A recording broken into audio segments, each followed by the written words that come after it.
So in today's Creative Confidence Catch Up, I'm going to be chatting with Adam. Adam, would you like to introduce yourself? Yes, hello. Thanks for having me on the episode today, Amy. It's great to be here. So I'm Adam Gratton. I am the founder, the director, I suppose it's called, of the Community Cast, which uses digital media and certain journalistic practices to support the voice of communities across, well, at the moment it's been Stoke-on-Trent, Staffordshire, but really wherever people want that sort of support and service from. So working with community interest companies, to artistic organisations, to charities, whatever it might be. If somebody's got a success they want to shout about, if they've got a topic or an issue they want to raise and get their voice heard, is ultimately what it is, helping them to create that cast to mould their future direction. That's so cool. Because I've seen a lot of the different people that you've been working with on like Twitter and things, and it's been really exciting just to see hints of who they are, and it's been really great. So is podcasting something that you've always wanted to do since you were younger? I think it's this is going to sound really flaky, but no, it's not, because I've got, over the course of my life, really looking back at that, I've done lots of different things, million miles away from what I do now. And really, it's been a process of over the years, to use the very cheesy saying, of finding yourself, finding what you want to do and what speaks out to you. And really, the podcast side is like some of the other things that I use, because I do filming and research and evaluation as well. It's finding the right medium to support people and communities and to raise awareness and tackle issues. That is the ultimate thing is important. That's what the Community Cast is. The use of getting into podcasting, which is over the last 12 months to 2 years that the Community Cast has been operating, that's the one that clients have sort of really wanted to go for the most. I mean, I do get filming. I've worked with a number of organisations who've wanted that service as well. But there's an accessibility, I think, that it falls into the line with radio or audio. I think when moving around tends to be things that people can listen to, they can engage and interact with, probably more than the visual medium of film. And for me personally, I think when it's just audio, people can take it in. They tend to take it in a bit more, the message that's on there as well. So, and it's easier for when the resolution and when people are trying to download stuff, or it doesn't take up as much space as the film as well. But sort of going back to it, then it's my background is in journalism and broadcast journalism, and what it's led me to is, so through a whole number of things, through COVID has affected a lot of people far worse than me, but I took redundancy a couple.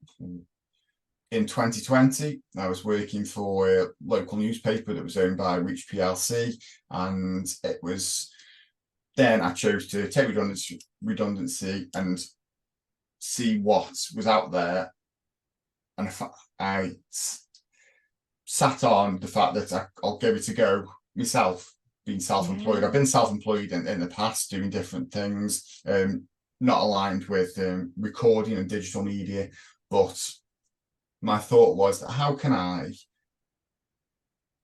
use journalistic practices and digital media broadcast element and discipline to really support those people and communities and stories and issues that I want to. So because for a long time I've been involved as well, working with in the community social sector, and it was really looking to how I can bring them two together and use my little bits of knowledge and skills and whatever it is I have in my toolkit to support the voices of people and communities, as I've said before, primarily starting a small, that small seed in Stoke-on-Trent, then across Staffordshire. And podcasting is the one that seems to have become evolved as being the most accessible and probably the most popular format for me to do that at the moment. That's cool. So it probably, and I don't know if this fits into the narrative of the way you're wanting to sort of hear it today on this episode, but more as opposed to being podcasting is always a thing I've been wanting to do. I've got a real passion and interest for radio and audio recording, but really it was more about finding the best format to support the work I want to do. Yes, that makes sense. If Yeah, that yeah. answers the question. And I think this falls into, it's a really good time where we can kind of chat about to create a place. So this was like a little project thing that we met on, didn't we? And I feel that it was at that time that the community cast was becoming something, and I was starting to hear about what it is that you were doing. Do you want to talk about more about the communities that you're currently working with at the moment? Yeah, so, and you're quite right. I think it's been going 2 years now, Community Cast has, and Wow, really? yeah, it is. It's flowing by. The second year has been where it started to take more traction. The first year, I was still having lots of elements with working as more of a freelance journalism as well, and I sort of did carry that in through to the second year. But as it's developed, the second year has been far more finding the feet, finding more of that personality and those values, and getting that out there into the world, which is then led on to working with more and more organisations and people across the Stoke-on-Trent Staffordshire area. So, which with quite a broad spectrum, I'm quite pleased and happy about that. So I haven't just continue down one avenue. As rewarding as it is for myself personally, it means sort of getting into different sectors of the different communities. But I've done quite a bit of work with organisations that are involved with supporting people living in recovery from substance abuse and dealing with mental health. So the Expert Citizens I've worked with, the Stoke Recovery Service, and one of the projects that was finished, I think, when was it? It was earlier this year. It was in June this year. The exhibition was called Recast. Yes, that was that. Yeah, yeah. I didn't see it, but it looked really exciting. Is that the one that was at Airspace? It was, yeah. The final exhibition was Airspace, and it was a culmination, really. And my part was just basically a very small part. It was about the people and the project and what he was trying to do. So, to give it the bit of background, before I get to how I was involved, Recast was a project between the British Ceramics Biennial, which probably people have heard of quite a bit, but all to do with, as it says, ceramics and everything that goes into that, and working alongside the Stoke Recovery Service, who work with people, supporting them who are living in recovery from addiction, substance abuse. And two great organisations come together to look at the powers of creativity in supporting people living in recovery. Primarily, it was using ceramics, pottery, and that creativity to see how it could help with people's journey as they are living in recovery. And I use the term as well, living in recovery, because that's something I've learned as working with Expert Citizens, working with Stoke Recovery and so on. That's how it is. It's never out of recovery. It's a continual thing of living in recovery and working within in that remit. So I was approached by the British Ceramics Biennial and then by Stoke Recovery Service to get involved and document a part of the whole project. Oh, wow. So it's been going for quite a while. I got first involved, it'd be about a year and a half ago now, in the planning stages of what I could bring to it for them. And it was around that recording, documenting from an audio point of view of those people who were members of Stoke Recovery Service, and this journey, this adventure that we're going on, working with British Ceramics Biennial, the ceramic artists that were involved in there, the project organisers, from the different cohorts that they led. So there were several different cohorts over a space of months, and it was only a short podcast series. It was like one of those, I suppose you call it a special or something like that. That it was 5 parts. The first 3 parts were working with each of the individual cohorts. So going along to the sessions, And before I'd even recorded with them, one of the things I always do is I don't just turn up with a camera. It's about building the trust and building the relationship through trust and being transparent with that. So anything I ever do, it's meeting the people, the individuals, groups, or organisations first, having those conversations, explaining who I am, why I'm here, and just getting involved with them, really getting involved with the work, whatever it might be. Following that, recorded each of those first 3 episodes of the cohorts, and then the 4th episode was a residency at Spode. So again, I'm sure most people who are listening will know of Spode, either have been there or have heard it sort of from a heritage point of view.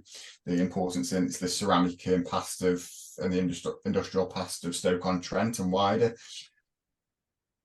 Went down to there. All the cohorts came together at that point, and all the ceramic artists who've been involved were there too, and the project organisers. Vicky, who's the director of Stoke Recovery Service, and Joanne Mills, who was the creative director for the project as well for British Ceramics Biennial, and spent the day just off the cuff, roaming around, speaking to everybody who was involved as they were doing this whole raku firing, which is a Japanese form of ceramic firing.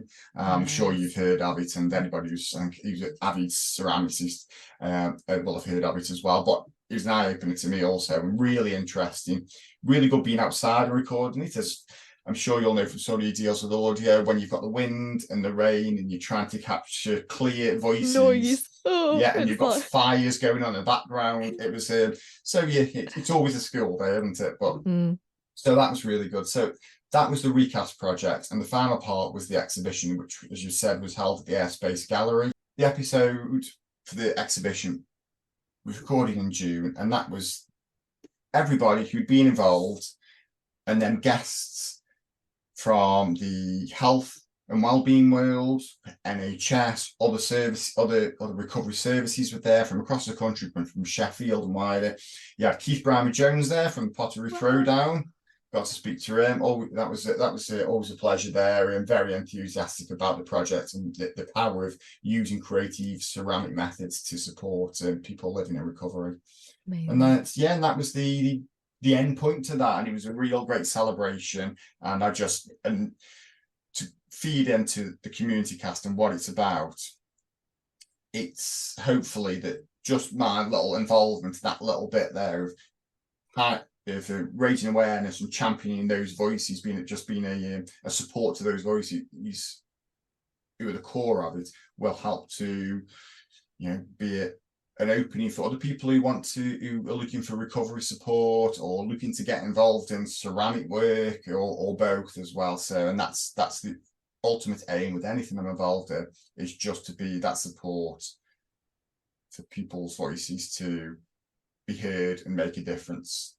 That's brilliant. And it's quite interesting to, when you were on about at the beginning about your own self-discovery journey, finding yourself in a way, it's like you've been able to, because of that lived experience of wanting to find yourself, you've helped other people to kind of use creativity to maybe help explore theirs as well. And maybe as part of that recovery process, they found skills that they never knew they had. Absolutely, I think that's it, and that's when I was talking to some of those involved in recast and other projects. I can mention in a bit if you'd like. Is that it does? One of the things I hear loads from people when I'm talking to them, and it's blending creativity into whatever else it might be, is I'm not creative, and I've seen so many people, not through my doing, but through just being a fly on the wall, so to speak, see them become. This creativity is within them. So I really truly believe everybody is creative. There might be different ways people are creative, but everybody's creative. I think it's an issue is, going off on the tangent here, is the inhibitions and the impact on confidence people are made to have and feel by, when you talk with art, art's seen, always art, and it's very eyebrow, and you've got to go to galleries, or you've got to know certain techniques and everything, and you don't have to. Yeah. It's the same as recording something, and I deliver training as well, so I do a lot of podcast training, and one of the things on that is ultimately, if you strip it right down to the base, you can just I've worked with people on how to just use their phone and the basic applications to record their own voices, take photos, and you can put that on there depending on what level you want. And it's only about doing all the things we're doing now on this. And when I use the equipment I do, is that you want to just probably do bits more and do different things in a way, but ultimately the creativity is the same, and the purpose and the aim is the same. So, and it's been from that and it sort of enabling and supporting people to be creative. Some of the training I delivered with Expert Citizens last year, which was the first time I delivered the podcast bootcamp that I run, which was it was an 11-week bootcamp. I think it ran from about April to July because we had the Queen's Jubilee and things, and I think that extended it by a few weeks with bank holidays.